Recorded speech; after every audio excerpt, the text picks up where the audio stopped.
This is dırmıq. You shopping again? Yenə shopping edirəm. This time I am buying garden stuff. Garden tools.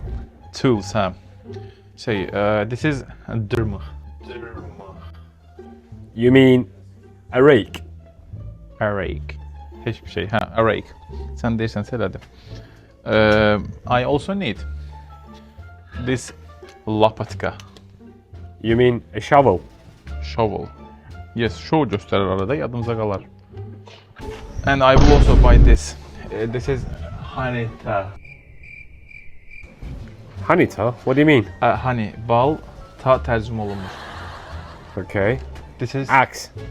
axe da haksaymış. Okay, qəbul olun. Okay, olar. Axe. And this one is also useful in the garden. This is oraq. Oraq. You mean a sickle? Sickle. Tamam. Amma başa düşdün sən məni. Elə hiss elədim ki, başa düşdün. Belə burada da başqa şeylər var. Azərbaycanca da adlarını bilmirəm məsələn bunun. Bunun nə olduğunu bilmirəm heç. What is this? It's a... Why are you laughing? I don't know why people are using it. It's for gardening. It softens up the soil. Sofun. Torpağı yumuşaldır şey.